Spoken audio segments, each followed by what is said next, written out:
What's up, y'all? Today we're going to be talking about sets of tunes, how to arrange them, how to find good tunes that go together, some stuff not to do.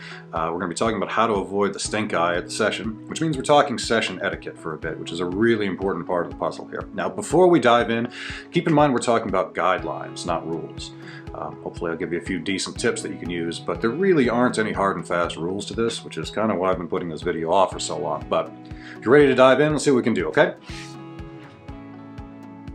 Oh, the reason why I'm filming this video at my office instead of at the studio is because we're just kind of talking about concepts. We're not really going to be doing any playing and stuff, so just general stuff here, right? Cool.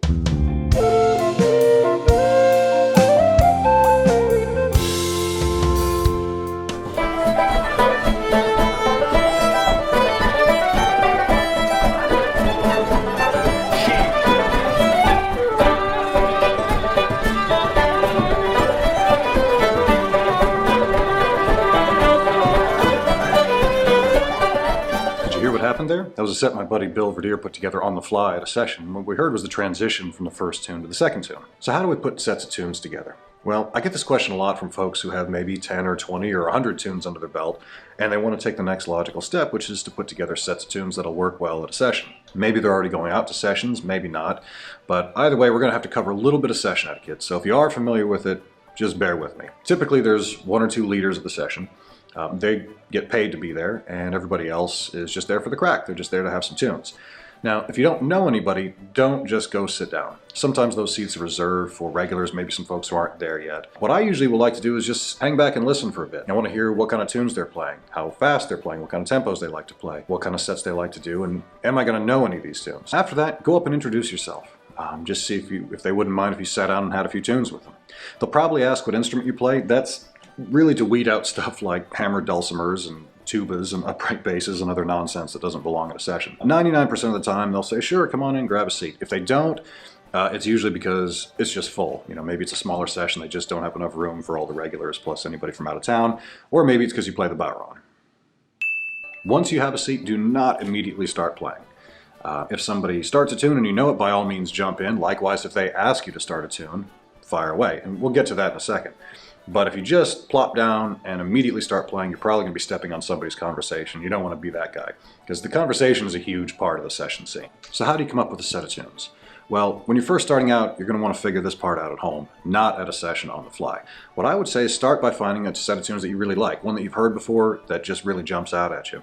Break it down, find out what keys they're going from, the transitions between the A part to the B part to the B part of the A part of the next tune, how they're chaining them together. Just find out what it is about that set of tunes that you like. If you're having a problem with that, if there's not a set of tunes that just jumps out at you, I would recommend Dervish's Midsummer Night, the first track on that record. It's a Martin Winds tune that starts it off. I'll see if I can link it down below if I can find it. Probably should have looked that up before I started filming this, but hopefully I can find it. I'll link it here for you. It's a great set. They got a ton of tunes in it. They're all great tunes, and it just really works well together. So that's one that I would start with. Break that one down.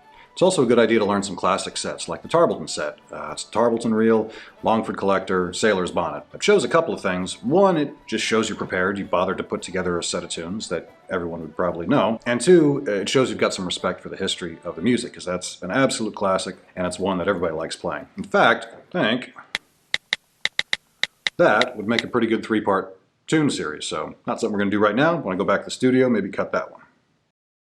Yeah, I realized I did have to come back here and play a bit, but we'll get to that in a little while. At a session, your goal, especially if it's your first time, your goal is to avoid the stink eye. So I'm going to give you a couple of things here. Again, guidelines, not rules.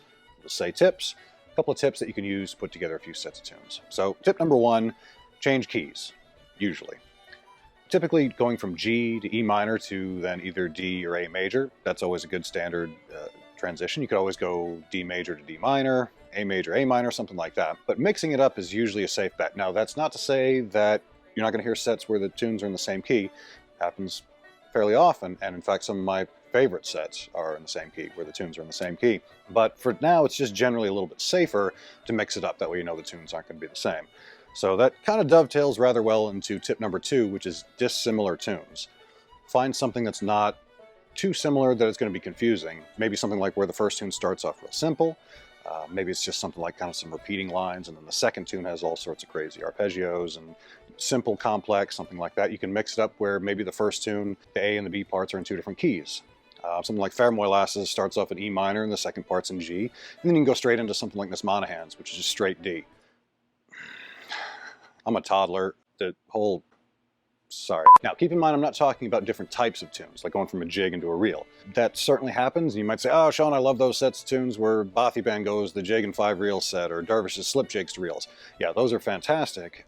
They're brilliant sets of tunes, but they're also very well rehearsed. They practice that. They know exactly what the changes are going to be. They know what the tempos are going to be. There again, it's not to say you won't hear it at a session from time to time, but for now, leave that to the session leaders. Tip number 3, inverted keys.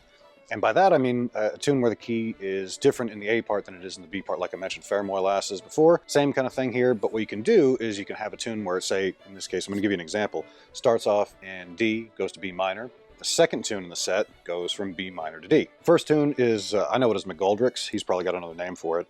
The second tune is Banks-a-Lot Gauna. So again, D major to B for the first tune, B minor, D major. So here we go, first tune.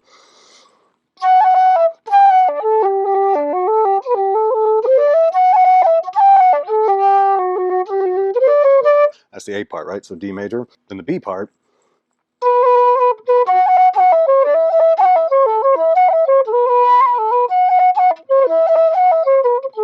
Right, so it finishes on the B minor. Now the second tune, Banks-a-Lot Gauna, starts in the B minor.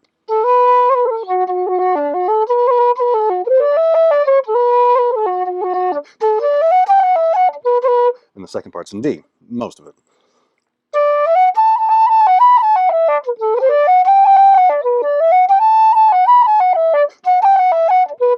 And it finishes on the B minor. So it's a set that I put together. I kind of like looking for those things. I don't really hear people talking about that way of arranging sets too often, but I thought it was kind of cool. Right, tip number 4, don't play tunes that have already been played, so pay attention. You'll almost never hear the same tune twice in a night, multiple times in a night. Obviously you're going to hear it back to back in the same set, you know what I mean. If you got there late, or maybe you got up to take a and you missed one and you repeat a tune, most of the time people are going to cut you a break. Hell, if they're friends, they'll probably just throw potato chips at you. But if you get the eye roll and the head shake, that means you screwed up. That means you weren't paying attention, and that's not good. Number 5, when you come to the session, have a set in mind that you play well. At least one. Really, you're probably going to want to have a couple, but at least one good solid one that you know the transitions between each tune. You can play each one real well. If you know the names, so much the better. You can give people a heads up. And that kind of brings me into bonus tip number 6, let's call it, which is practice these sets at home. Specifically, work the transitions, the end of the B part from the first tune to the A part of the second tune and all the way through the set. So make sure that they just connect well and you're not scrambling trying to remember what the tunes are. Now let's say you're mid-set and you get the look or the shrug. And first of all, here's the look. Somebody's playing along and they give you one of these. That's it. That's all it is. That means, do you have one? Are you going to play a tune? And you can respond with a simple nod, meaning yes, I do have one, or you can respond with a shrug, which goes like this. That means, no, I don't have one. Hope you do, or else this set is coming to a screeching halt. So what you need are some bailout tunes. And by that, what I mean is any tune that you can pull out no matter what else is going on. You're in your car, you're stuck in traffic, the radio's blasting, your kid's screaming in your face. You can still remember how to play the Silver Spear, though. That's a bailout tune. And it's good to have a couple.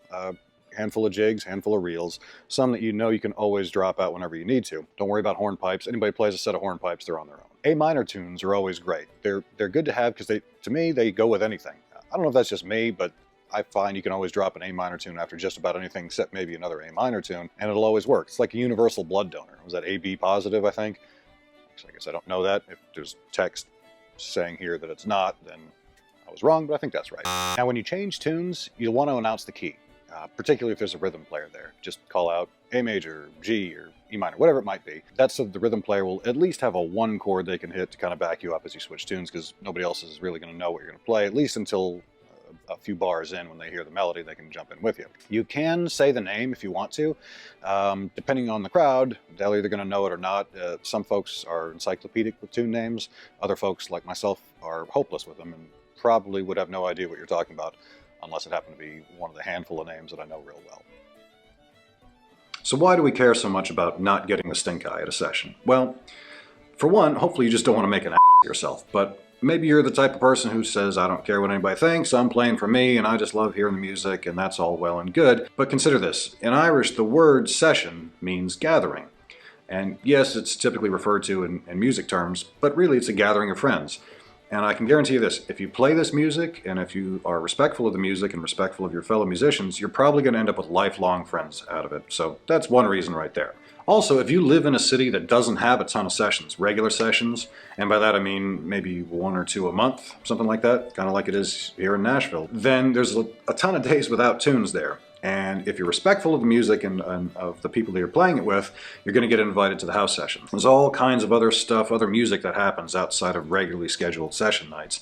And those are the times where you can really learn a bunch of tunes, because people are more laid back. If it's just at somebody's house, you're just kind of hanging out, laughing, playing tunes, and they're probably going to be played a little slower. And if you need somebody to go back and run through a section of a tune, they're more than happy to do that, because you're not in a bar, you're not being paid to be there. It's just a lot more low-key, and you can really learn a ton of music from there. So good luck, and hey, if you come up with some banger sets, let me know in the comments. Drop them down below. I'd love to hear what you guys come up with, because maybe you got some cool ideas that I never thought of. So hopefully you dig that one. If you like it, give me the thumbs up, give me the subscribe. You know what to do. See you in the next one, y'all.